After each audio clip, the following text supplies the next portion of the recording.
Welcome you all to the BIOFIN webinar series. My name is David Myers and I'm a Senior Technical Advisor with the Global BIOFIN team.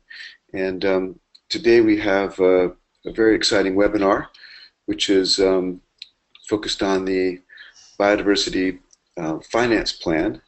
And we'll start off today with some introductions.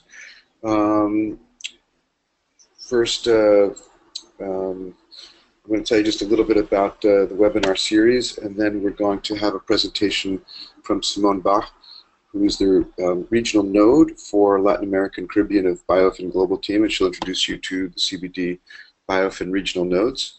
And then Marcus Limon from the CBD Secretariat will talk about the relationship, the links between the Biodiversity Finance Plan and the CBD Financial Reporting Framework.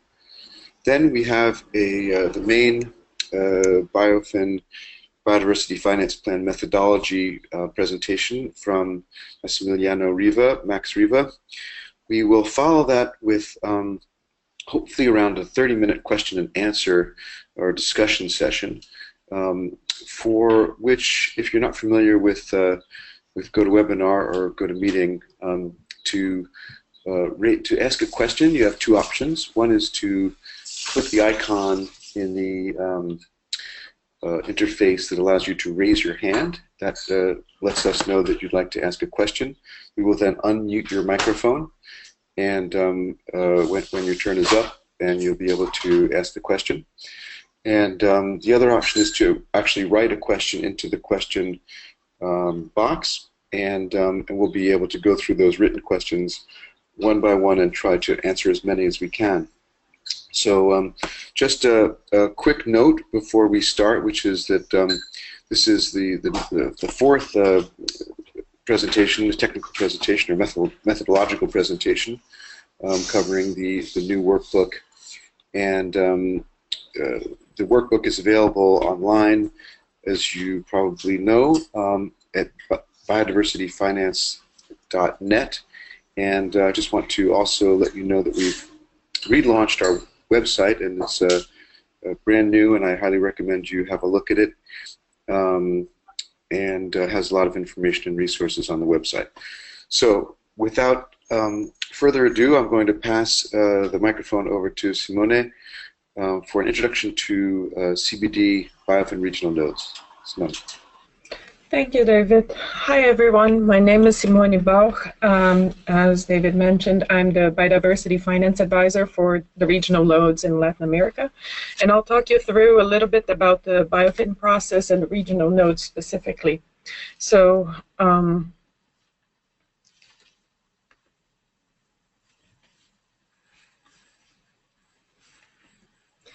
BIOFIN is an international project focusing on how to achieve the financing for biodiversity needed in the 30 countries participating. So to get to this number, we actually start with evaluating the baseline. That means existing resources, both national and international, and then look at how do we actually reduce the needs by delivering better, avoiding future expenditure and realigning expenditures, and also increase funding through revenue generation and realigning of expenditures. In terms of how do we do this, it's a well-documented process. It's in the workbook that's online, and basically it starts with a policy and institutional review, in which we assess the main situation in a given country.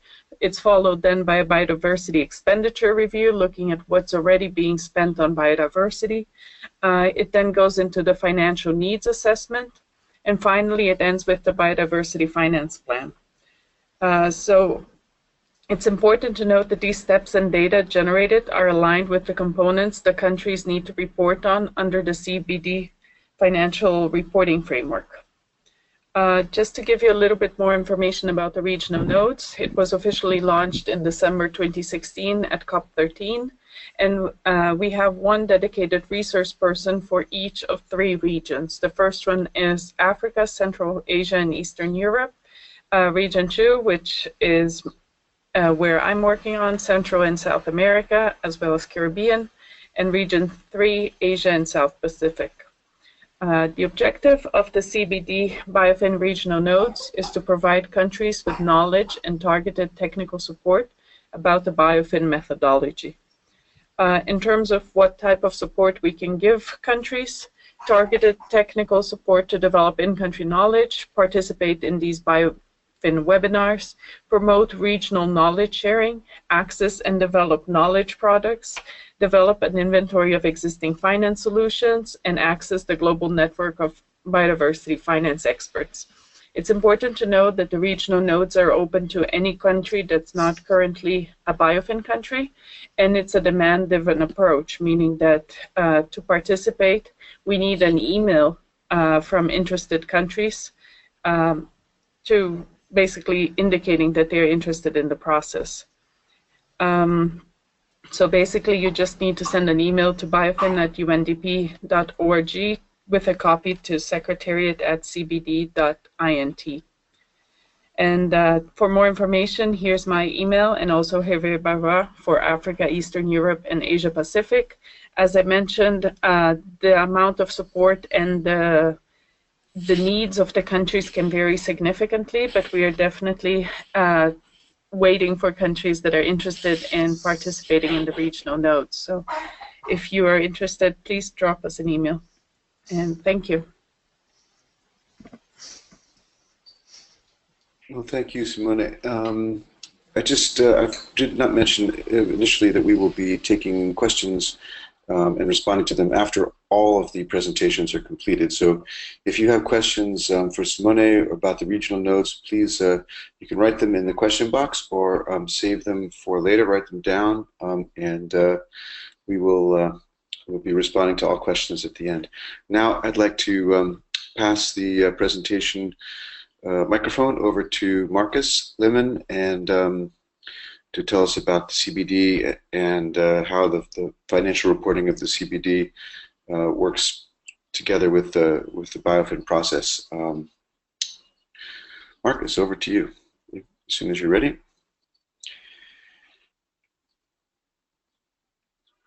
Yes, thank you, David. Can you hear me? Yes, we hear you well. Okay, excellent. So I'm going to present on the financial reporting framework under the CBD section on preparing national finance plans or national resource mobilization strategy, as we also call it. Now, just to remind you that we have the targets for resource mobilization, and in fact, as Simone just mentioned, the different targets, in particular. Marcus, real quickly, I think if you put the slideshow on, that would make the screen larger for people to see the slides better. Oh, yes, you're right. Sorry, I completely forgot that. Yeah, no worries. Okay. Thanks for reminding. So, as I said, if you look in particular at the bullets 2 to 4 here, this is basically mirroring the different steps in the BIOFIN methodology. And now we are specifically talking about the last step, preparation of national finance plans for biodiversity. As you know, these targets were adopted by decision 12.3 at COP12. Now, in general terms, if you look at the sequence of the financial targets, the preparation of national financial plans is important because eventually we can also gauge progress against the delivery of the delivery against the finance plans. That is, have been additional resources mobilized, and that will then be important for gauging progress against the last item, the last goal here, the mobilization of domestic financial resources from all sources. Now, just as a quick reminder here, This is where the financial reporting framework is available. That's the direct link. You can also go to the root link here, chm@cbd.int, and then go to the submission center. For technical questions, we have a dedicated email address where you can basically drop us any difficulties you face in accessing the financial reporting framework, etc. Just as a quick reminder, for those amongst you whose countries did not yet complete the financial reporting framework, by default, the national focal points or the resource mobilization focal points have access to it using their credentials. If they want to change this arrangement, in particular give access to additional persons, they simply need to drop us an email to that address, preferably, and then of course with the address of the person, and then we would install the access credentials for this person. Now let's go directly to the national finance plans, and this is how it looks in the pertinent section of the financial reporting framework, requesting countries to provide a brief synthesis of the finance plan. Of course, you don't need to present here all the bells and whistles which you would develop under the BIOFIN process, perhaps with the help of the regional notes. But of course, if you want to submit the full finance plan, you could do so simply by attaching it to the financial reporting framework. But here we are just really asking about the top level of strategic figures, so to say. A couple of explanations here. The currency chosen, that's Canada dollar, that's what I picked here in way of my example. That is automatically transferred from the previous part where you basically do your expenditure review and your assessment of finance needs, etc. Then it's automatically transferred. Important here, you can pick how you report in units, in thousands, and millions, depending, of course, on your currency. Now, what is important here? This is pre-filled from the section where you enter your, as I said, the expected available resources for the time period. So in that case, it's 2016 to 2020, but you can choose that in accordance with your own planning purposes. So the existing available resources, and then the results of your financial needs assessment, annualized.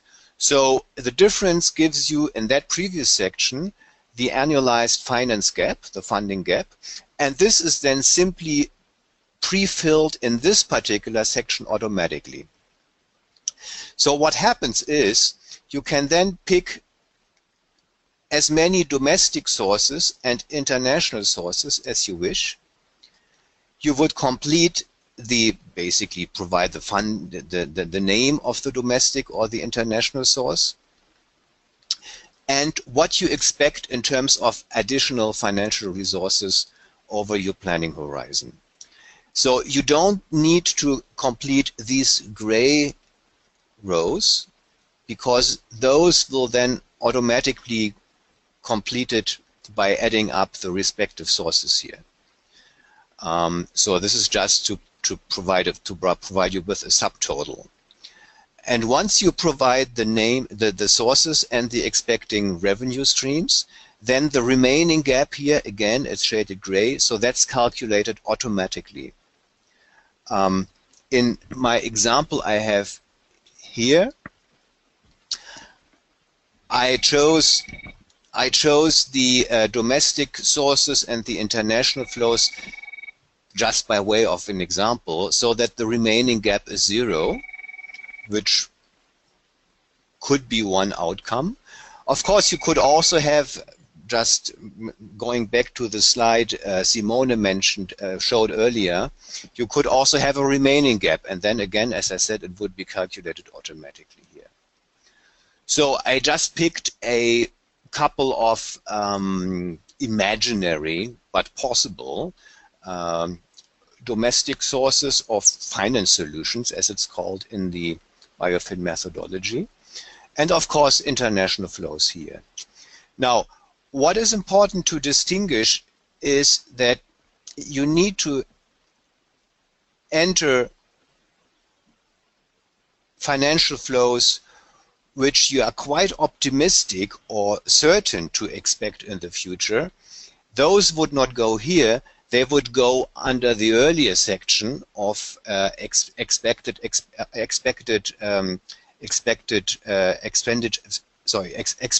revenue streams in the future. So this being a finance plan or resource mobilization plan, it would also only include those funding streams where you're not, which are planned, but you're not yet sure whether they will be achieved. Now, this seems to be a little bit of an artificial distinction. It's just important and needed to basically create a baseline against the resource mobilization, the national finance plan or the national resource mobilization strategy. So then in the next step, you can then gauge progress against this national finance plan. So yeah, and that's then how it could look like once you completed all the relevant fields. It looks deceptively easy from the perspective of this financial reporting framework. I know that in reality this will be, of course, more challenging to come up with, as we're going to hear right now. With that, thank you very much, and I look forward to the next presentation. Marcus, thank you. Thank you very much for that presentation, and it's nice to see the connections between BIOFIN and CBD, which was at the origin of the creation of BIOFIN, and so it's nice to see that we're moving along in parallel.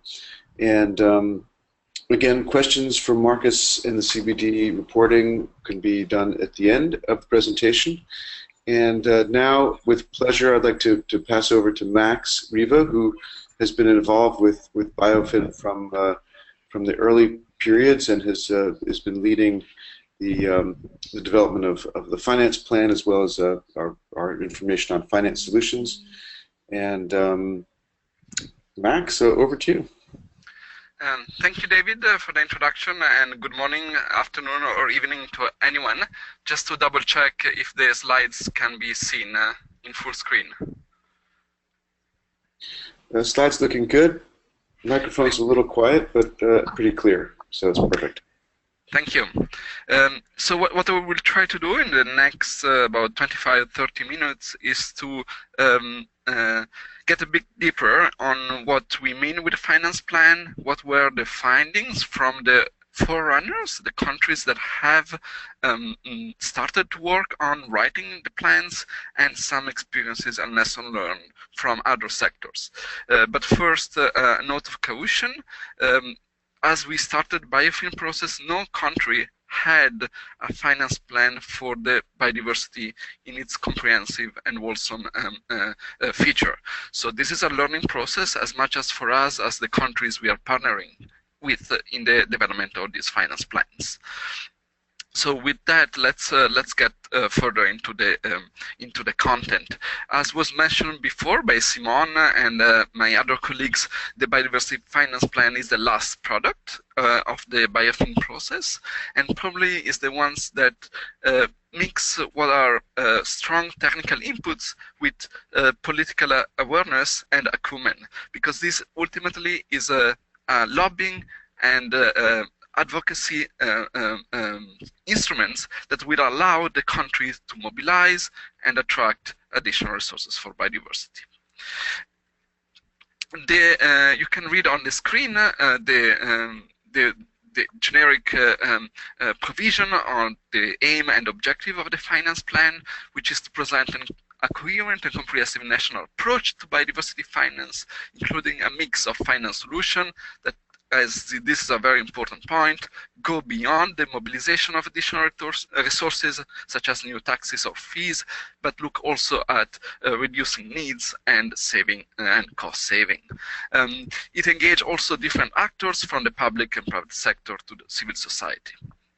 And it's very much connected to the process led by CBD and national authorities with the setting of national biodiversity goals, targets, and indicators.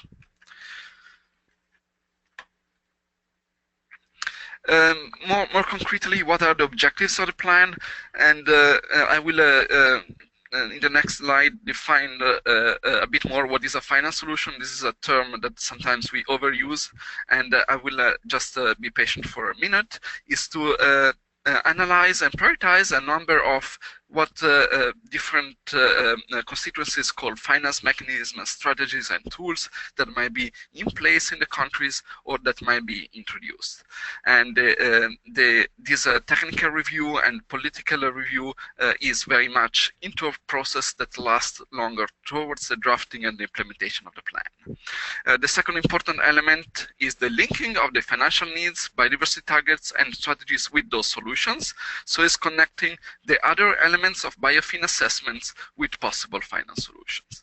And then it goes into deeper into the technical content in producing more detailed proposals for implementation, as well as to making the case for the plan and the solutions themselves.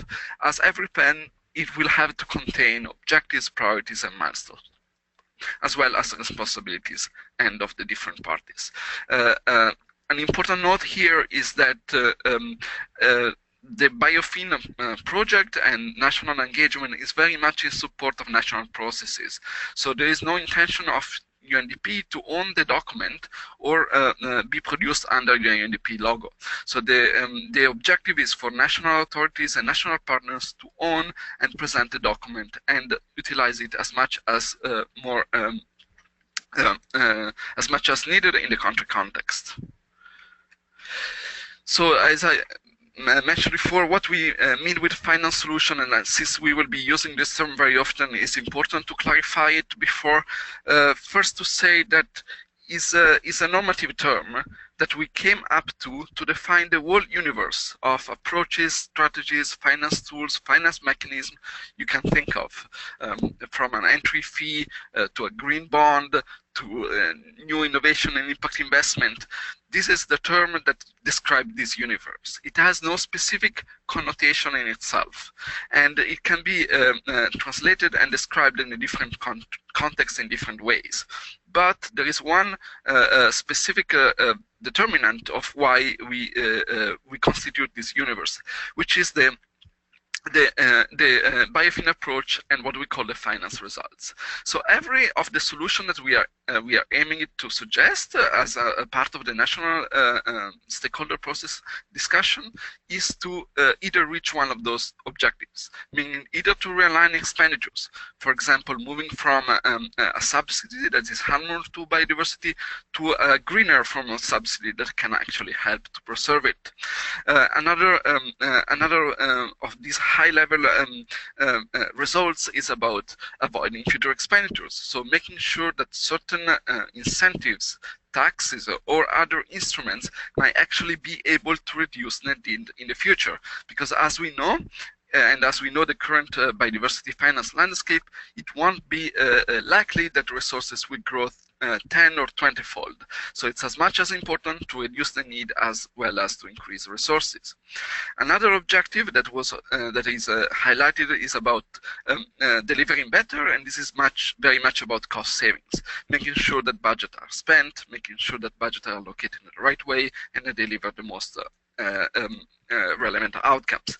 And last but not least, of course, is new revenues and new ways to attract capital, investment, or domestic resources into the biodiversity sector.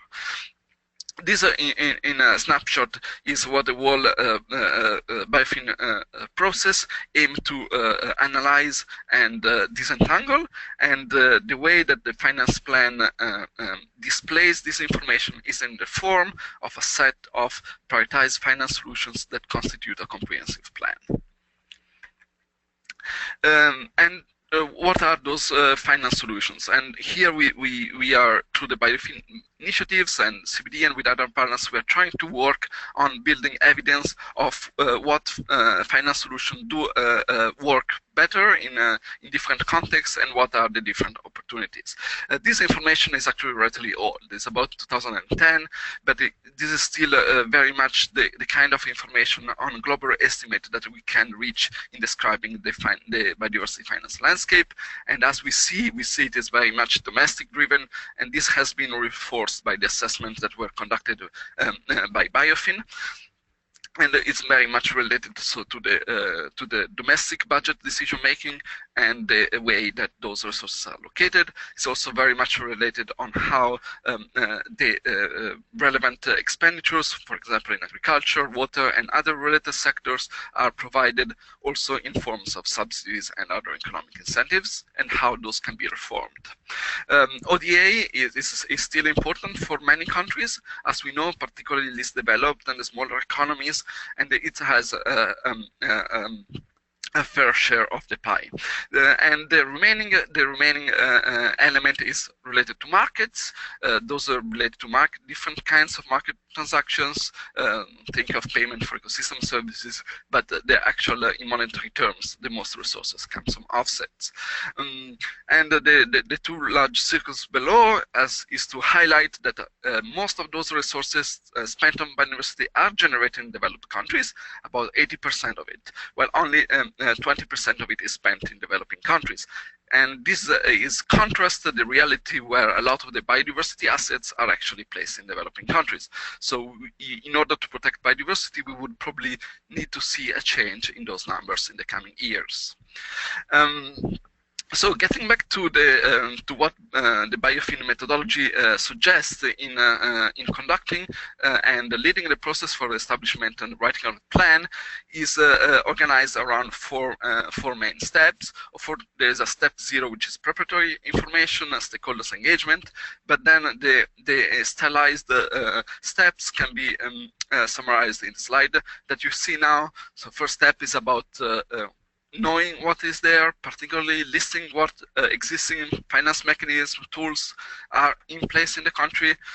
The second one is very much a prioritization exercise where there is a screening of the existing sources and ways to improve the existing mechanisms versus introducing new ones, and through a participatory and technical process. The third step is about the detailed technical proposals, which is the core of the plan, which means what is proposed and what constitutes the plan are either new instruments or strategies and proposals to reform the different financing mechanisms that are already working in the country. Fourth, and extremely important, is about the selling argument. So it's it won't be, of course, sufficient to write a plan and expect that everything will happen. The plan itself and the solution itself will need to follow independent processes where with different decision makers and counterparts in order to be implemented and realized. And what the plan can do is to provide the arguments for that. And this is what we call the business case, both for the plan in its entirety as well as for the different finance solutions.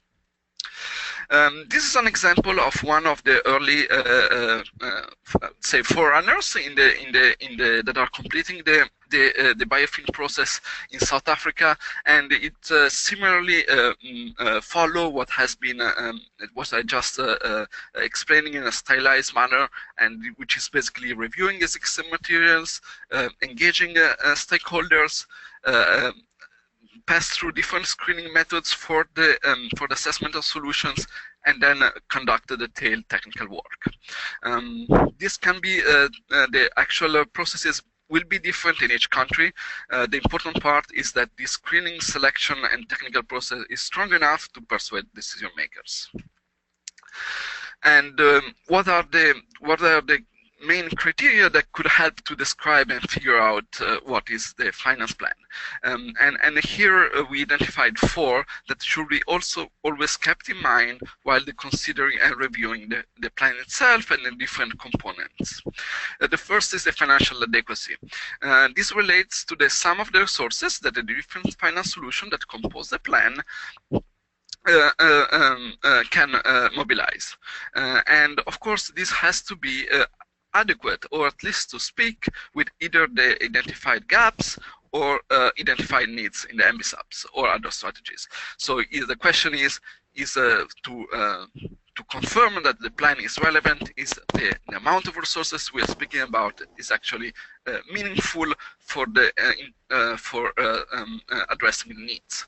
The second is about diversity of solutions. This is common in finance.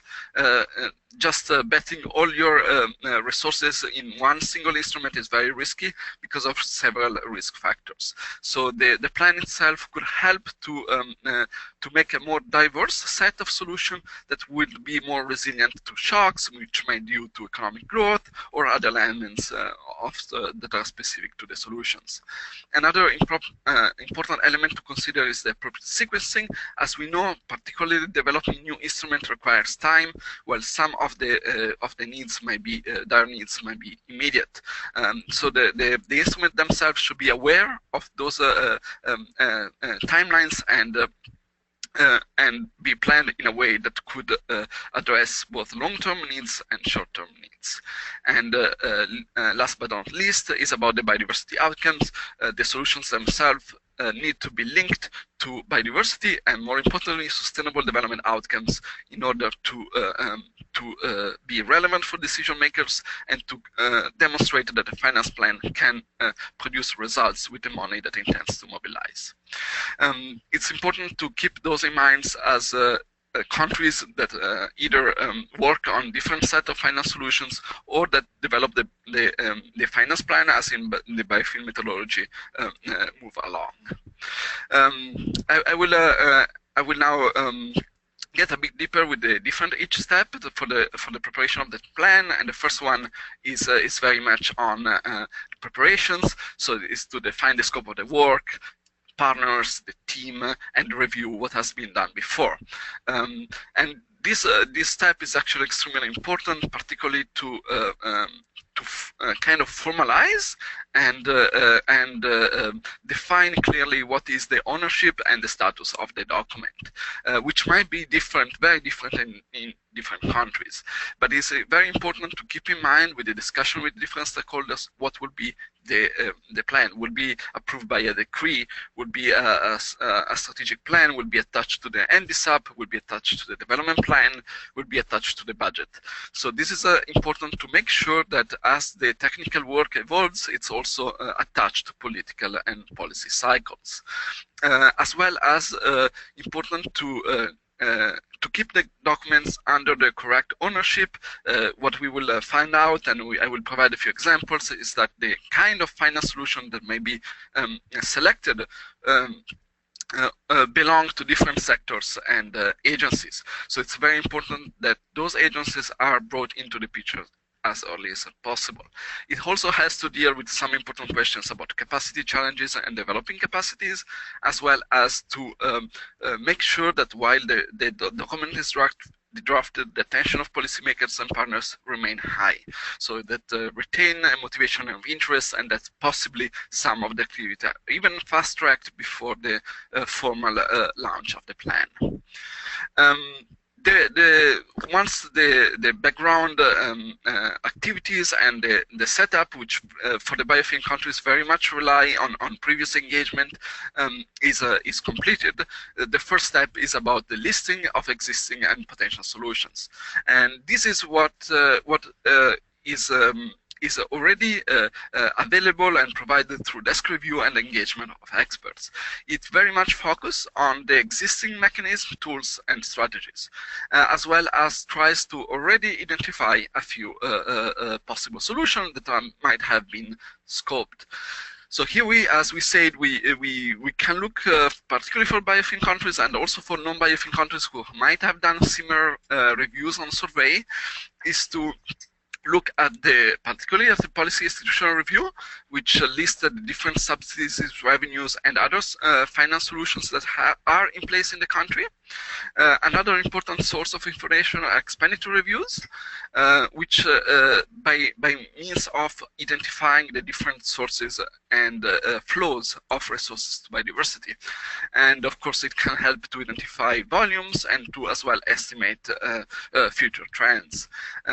Last but not least, the needs assessment is very important to associate the different finance solutions with specific biodiversity activities, programs, strategies. The finance solution cannot happen in a vacuum. The finance is finance if it's finance something. So it's very important to link the different mechanisms that are suggested with actual programming or policy objectives. While the country landscape is analyzed, the same team should look for other alternatives that might have been tried, but might have been researched, but are not working in the country.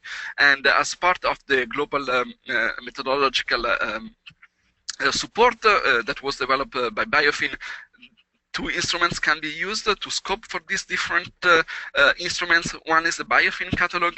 It contains 100 and growing of what we call solutions, very different ones, from merging institutions to green bonds, social impact bonds, different ways for lobbying for budget increases, and so on. So this is a long list of descriptive solutions that might give a sense of the universe of possibilities.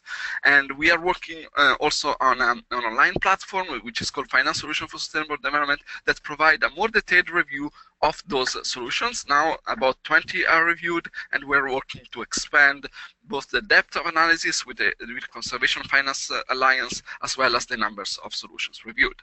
So these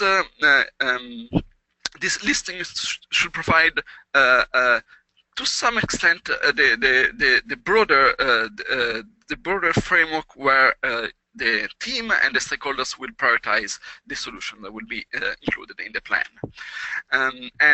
This is just an example of the ones that the solutions that have been reviewed in the online, and you can link to further guidance and online guidance that is available.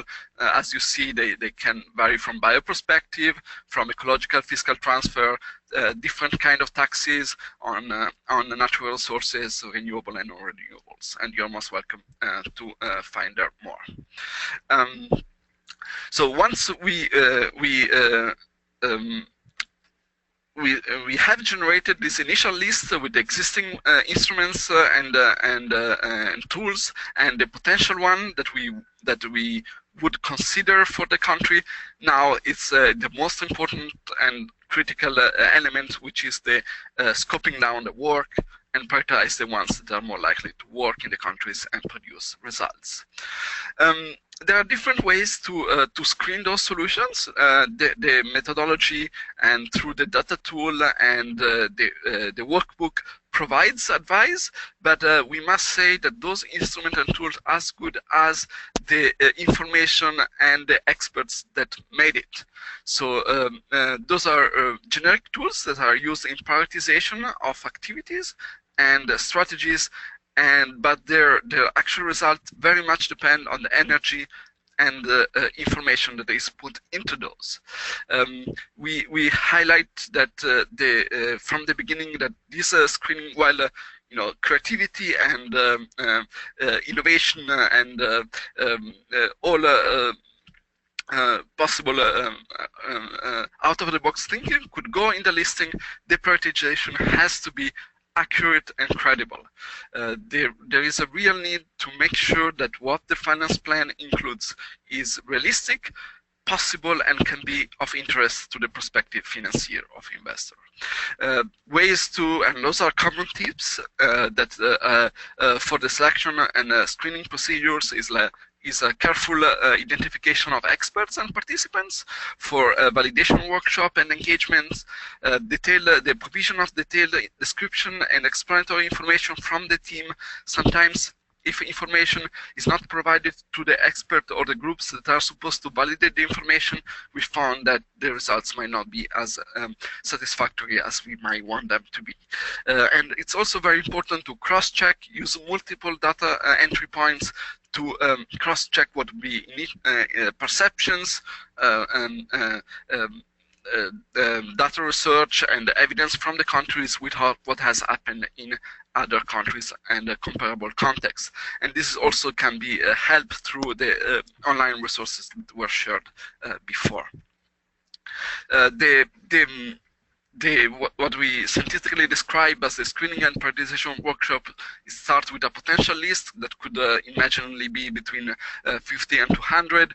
We go out on through a rapid screening into a more realistic set, which, depending on how the solutions are defined, could range from 15 to 50. Of course, those numbers are indicative, and that from there, with a detailed screening of what constitute the priority solutions that will make of plan. And for those priority solutions, technical proposals will have to be developed. For the rapid screening, and I will go relatively faster on this information, but please, if you have questions, and we can also share some of the examples of the countries that have done it, we suggest 3 criteria: impact, finance, and success, to try to rapidly exclude basically the solutions that are not thought to be realistic or relevant for the country. These above criteria can be simplified and expanded depending on the need of the countries and the sophistication of the process that can be established at the country level. Those are most obvious and really look at both of the financial scales as well as the likelihood of success, which is both political and technical. This is an example, early example from the Philippines, which is still working on the selection and prioritization, where from a longer list of solutions, it came up to about 10. From there, we move from a more detailed screening, and for that we have prepared 19 questions to guide the selection.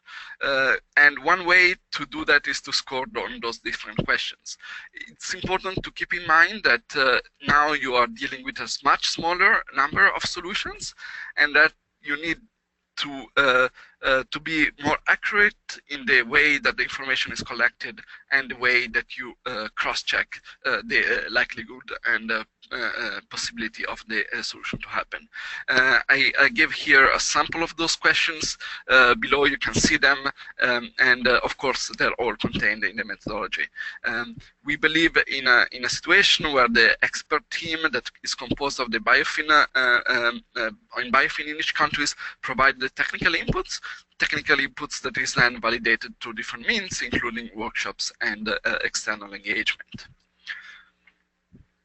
This is just an example of the final results of the draft plan for Costa Rica, which have analyzed, has selected, and sorry, we didn't translate into English, the different solutions, and that how is connected to the time frame, which is short-term, medium-term, and long-term, 1 to 2 years, 2 to 5, more than 5. The size of the circle is the size of the estimated amount of resources that could be generated, and this kind of representation gives an idea of what a plan can be composed of, and I will just translate a few. Some relate to green taxes, some related to creation of a new fund for development cooperation, etc., and etc. Step 3, and this is extremely important for the drafting of the actual plan, because if step 1 was the complete listing of the universe, step 2 is the selection and prioritization. Step 3 is the writing of what constitute the main components of the plan, which is what we call final solution. But again, those solutions might be reframed and organized in different ways depending on the political context. This is about drafting technical documents. It's both a political process and a technical process, but ultimately it's also required capacities to deal with the technical aspects of the different solutions. A few advices and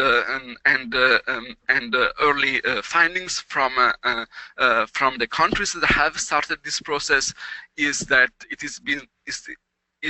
is indeed a process. It's not the simple writing of technical documents. The first one, however, is that it's extremely important to identify the boundary of each solution. Sometimes there is a tendency to use very generic terms, such as environmental fiscal reform, which might include a broad and huge variety of actual steps, strategies, and tools. So in order to constitute a realistic plan, what we suggest and advise countries to clearly determine what the solution is. For example, a revision of water tariff, the change of the formula that distributes fiscal revenues from the core to the local states in a way that includes biodiversity considerations. So be extremely specific as early as possible. A second lessons learned that we have learned is that there is a large universe, there are many opportunities, time and resources are constrained. So you need to understand how far the team and the country can go in detailing the different solutions. It's unrealistic to believe that the full picture can be provided through the resources provided by BIOFIN, so it's very important to identify the intermediate steps that would allow the solutions to be implemented. Of course, extremely important to engage the decision makers as early as possible. As identified below, some of those finance solutions are not within the realm of the Ministry of Environment. So it's important to develop the solutions, the technical material, as much as possible with the decision makers, so as there is no surprise. And finally, the plan can be updated. As we know, the process for writing the plan is relatively long, and particularly long would be the process of approving it. And as we know, we live in a fast-changing world, and some of the consideration might change. So the plan can actually be updated. So while it's always important to evidence any change and pass it through a validation process, it's also important to keep the plan relevant to the circumstances. Here is an example of South Africa in the way that they describe the solution, and this is quite straightforward with subsections and boxes that try both to provide technical inputs, but as well as business case or a policy case for the solution to be implemented. And those would be extremely important, as the information that is provided to the decision makers has to be in a readable and understandable format. And I'm almost reached the conclusion. And this is the last step of the plan, which is if now the solutions are identified, the process of engagement with the different counterparts and implementers have been initiated, is how you can present the plan in a way that is convincing, persuasive, and can lead to implementation. And this is very much about persuading others. So it's about identifying entry points, is about identifying numbers, critical numbers, is about identifying strategies for implementation. And these are generic lessons learned that have been applied by different sectors is, of course, to speak the issues so that the decision makers care about. If it is climate, it's important to position biodiversity within a climate discussion. If it's tourism is the only income of the specific country or the largest source of revenues, perhaps it's important to relate it with that sector. Or if there is a new tax reform, that's another entry point. It's extremely necessary to identify how those different solutions can be actually applied in reality. The framing of the solution itself has to be in the language of the decision makers, not the language of the workbook, not the language that might be of the technicians, but the language of the people that will have to make the decision to finance it or not finance it. Of course, it's also important to continue and explain and link on how biodiversity is relevant and can deliver. Sometimes biodiversity, as we know, is not a well understood term, particularly in the finance world. And as much as possible, since we are dealing with financial instruments and people working on finance, indicators and financial indicators are among the clearest and most understood terms that can be used. There are different indicators depending on the instruments. Some are applicable to many, some only a few. And you might need to find your own. It's for the same case. It's very important to develop the language of the singular solutions to their specific counterpart. If it's government, this is very much about economic and social returns, how many jobs, how the communities are benefited. If it's the private sector, it's about how they can impact their business, what are the market opportunities, what are the possibilities to improve their profit formula. If it's development partners, it's about linking it to national strategies and public goals, example, SDGs, etc., etc. And philanthropies have their own and unique features. Those are the standards elements of a business case that each solution and the plan itself could consider. This is coming from best practices across the world, and the text might sound quite obvious, but it's not always easy to formulate those considerations for the different solutions. First one is the strategic case. So, for example, if it's a tax, a new tax, or if it's a new fee, how can it be linked to national priorities? How it can be linked to a specific priority of the government? How it can be linked to a specific decision that has been made in an MBSAP or other strategic documents? The second part is how the society will be better off. It's important not to think of biodiversity finance is in isolation, but connected with the political and economic context. So how they will benefit, for example, farmers from a payment for ecosystem services schemes, how the mining offset could be used to distribute to local communities, etc., and etc. The financial case that could be particularly relevant, for example, for taxes or reforms, is how much resource could be mobilized, how much resource could be saved, what is value for money. The management case is about you persuade the team that you know what you're doing, so you have a good team and you know your path, you know your way. And for some of market instruments, a commercial case might be needed in a way to identify through market research and the assessment of commercial viability. We suggest to look at articulating the business case along those suggested pillars or some others that you might be more comfortable with along both the plan and the solution level. So the plan is the more generic and greater argument for the benefits of investing in biodiversity and of the implementation of the plan instead of single siloed solutions.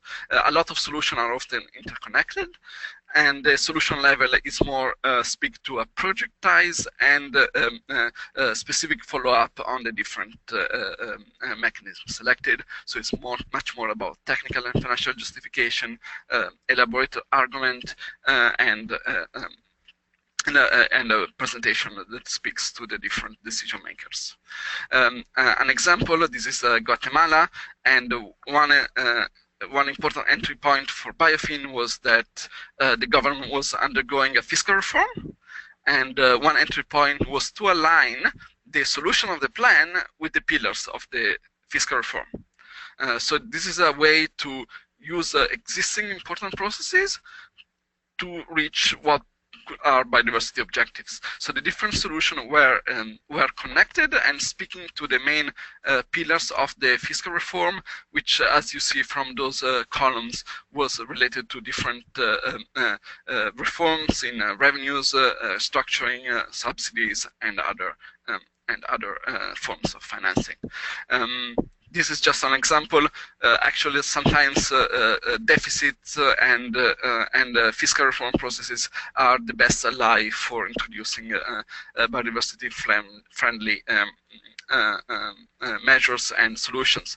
This is another example, completely different. This is an impact fund, private sector financed, and this is a way that how they present their results and their objectives. So as you see, they work with several national parks in a mix that includes carbon sequestration, sustainable agriculture in buffer zones, and the conservation activities. And here is the quantification of jobs. This is the